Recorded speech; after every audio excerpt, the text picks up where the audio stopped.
Hi, I'm Greg from RVH Lifestyles, and if you're considering towing the largest of perhaps a stock trailer, horse trailer, living quarters trailer, something with a gooseneck, we got a great alternative for you at RVH Lifestyles. I'm going to give you a detailed tour of the interesting accommodations we're able to make to these big trucks for hauling extra water for our livestock, extra storage, and of course accommodating the gooseneck hitch that we find on those large trailers. Come for a tour. This is a 2014 Volvo. The model of this truck is called a 670. It's got a little bit of a shorter in length sleeper, but it's just as tall as a lot of the highway tractors you see out there. Now, Dave and Crana found this truck on their own, and at RVH Lifestyles we can help you locate trucks, or you can bring us your candidate trucks, and that was the case with this nice unit. Beautiful black truck. This one has right around 500,000 miles on the odometer. It's got the D13 engine in it, and I want to zoom in right away on the important things that we've done to customize this truck. One of the first things you'll see is we've converted it to a single rear axle. We did a little bit of extra tweaking on this particular build. The one that you see in the background there, that's Wilson, that unit's for sale. That unit is singled at mid plus 6 inches. Now, that axle is right in between where the two axles used to be, plus 6 inches. We added an extra 2 inches to this one. The reason is we created this very custom storage box behind the sleeper. Now, one of the complaints that Crana had is with her living quarters trailer in particular, they've always been short of water for their livestock. They do some long trips. She's a professional rodeo athlete. And what we've created here is a drawn box with just over 100 gallons of fresh water storage. We've done a lot of custom work. You'll see that the drain point is just above the sill of the door, so we can winterize this. We've got the fill point is up there, and we've made it extra wide, so when you need to get the garden hose down in there, it's really easy to do that. Dave and Crana also do a lot of mountain driving up and down and long distances, so we've got air breather capabilities, so this tank can expand and contract. And even more importantly, we've thought about the long-term use issues. That tank, you'll see we've got a little bit of extra space in the front. We've designed it so that this shelf up top is removable, that entire shelf. So it'll lift out, and we can still get this tank out if we ever have to do servicing, or our use case changes. Say we don't need the water tank anymore, it can be removed and used exclusively for storage. But it's got nice big heavy steel doors. The entire box has been coated with box liner material, so it's super tough. And what Crana and Dave also plan to do is, I'll just bring up a picture of their trailer here. You'll see that they've got quite a bit of storage up on top of the trailer. But in addition, they wanted to have the ability to carry other goods, some hay up there. So we created a little bit of a stylish railing around the outside so we can tie some things down. They didn't want a super tall drum. And as well, let me bring up that picture of the living quarters trailer again. If you look up on top, you'll see that great big gray box. Inside of there is a whole bunch of temporary fencing that Crana uses when she's on site. So that fencing is a real pain to get up on top of that trailer, as you can imagine. So coming back to the truck here, the reason we've put the doors on the side of this storage box is so that we can put the temporary fencing against that back wall. Now Dave is going to be putting his own D-rings on there, so he asked us just to leave it blank. But for, again, part of the considerations we've made, the customizations we're able to do here at RVH Lifestyles is plan this out, right? We've got that fairly deep storage box. We're going to have a whole bunch of racking stacked up there, and we had to make sure that when the trailer was attached here and we do sharp turns with it, that we had enough room to do a full 90-degree turn or greater and not strike any of that material, that fencing that's up on top of the deck. You'll see underneath the bed, lots and lots of storage. We made those boxes as big as we could. We actually brought this tail section out a little bit extra than we normally do, just to give us some bigger storage capability. And let's take a look at their living quarters trailer. I'm going to show you what they're towing right now. They're towing within 450. And if you take a look at that hitch, you see that triangular piece that is on the gooseneck? Well, let's come back to the truck now, to our RV hauler. We're going to be connecting it down there. And we've created this step design to allow, in a turn, imagine that the trailer's pointing out that way right now, we're jackknifed 90 degrees. Those angled pieces are going to clear these little shoulders that we have designed into the rear of the bed. We've also got some good steps for when we're disconnected. We're able to use that back bumper to step up and get onto the deck to get that temporary fencing off. We've also got really substantial tunnel here.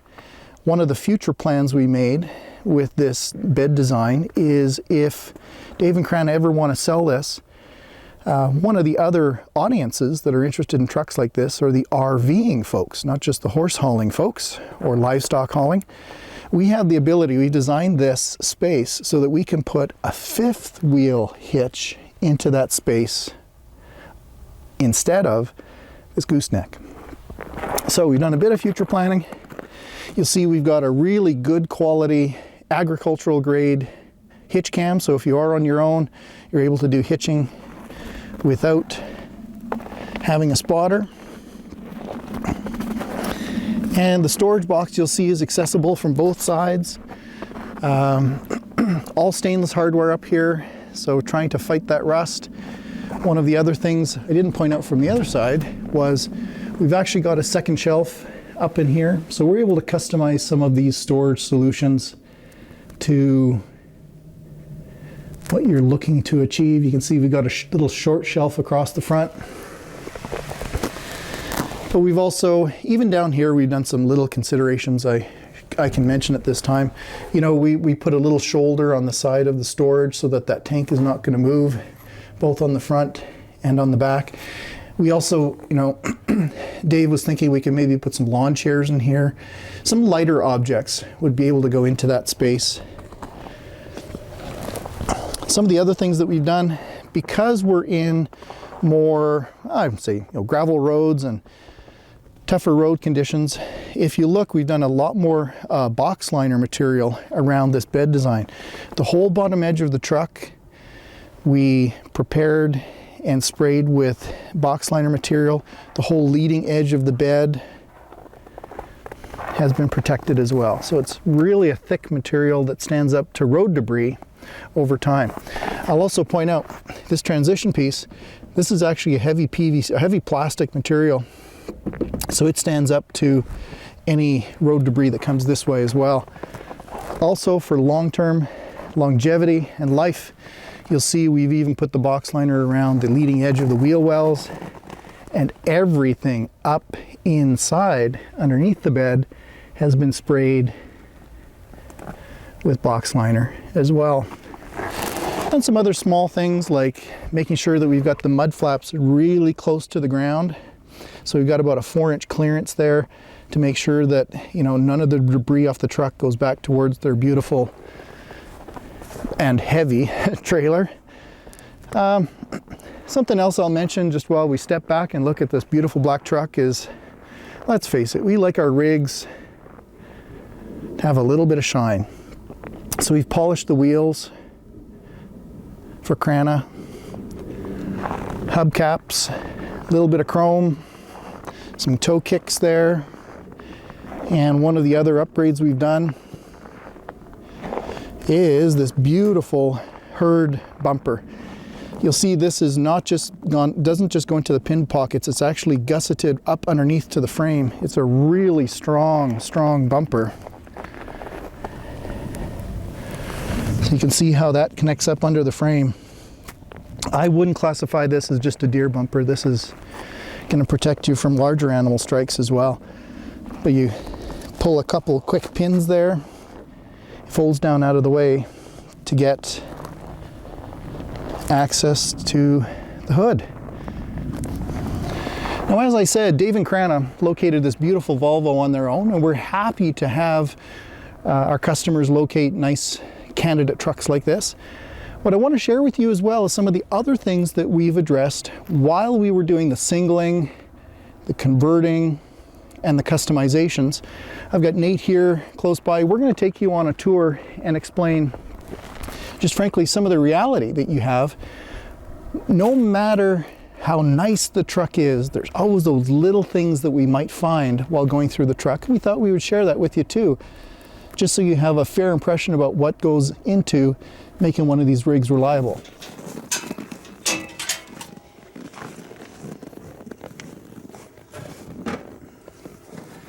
So Nate, give us a bit of a tour here.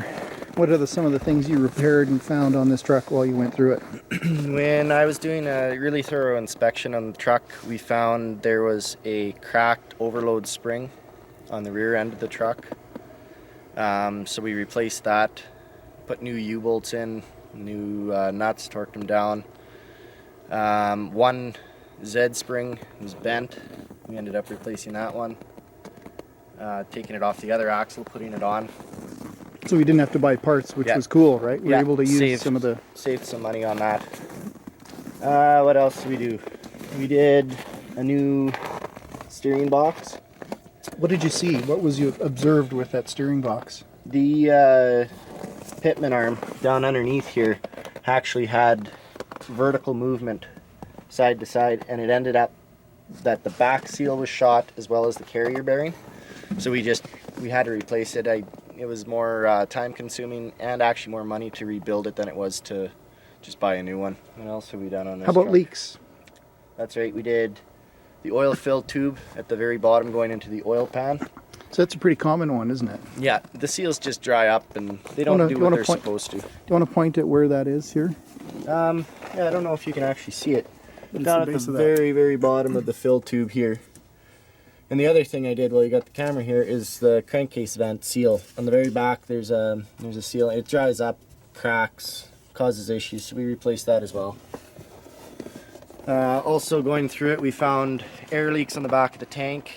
We put new fittings on, cleaned it up, and it actually holds air really well now.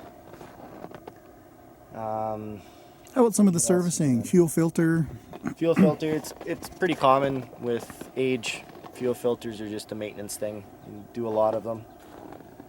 Another thing we actually found too was the radio. Inside the radio there was a battery to maintain long-term memory. And the battery had actually gone dead, so every time you'd go to start the truck you'd have to re-enter the Volvo factory code. So we put a new radio in for him. Obviously just the normal programming. When you take an axle out, there's an ABS light, traction control light, and hill assist most of the time. So getting rid of that, we took the speed governor out. I think it's 85 miles an hour now, which you will hopefully never have to drive that fast with this truck. Yeah.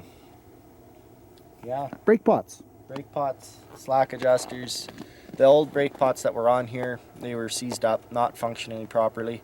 And the slack adjusters they were an auto slack and they were not doing the automatic adjustment that it was supposed to be doing.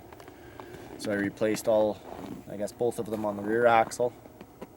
The front passenger side slack adjuster, I re-shimmed it to get rid of some play that was in the slack adjuster. I don't have my book in front of me. There was a fairly long list of stuff on this truck that was done.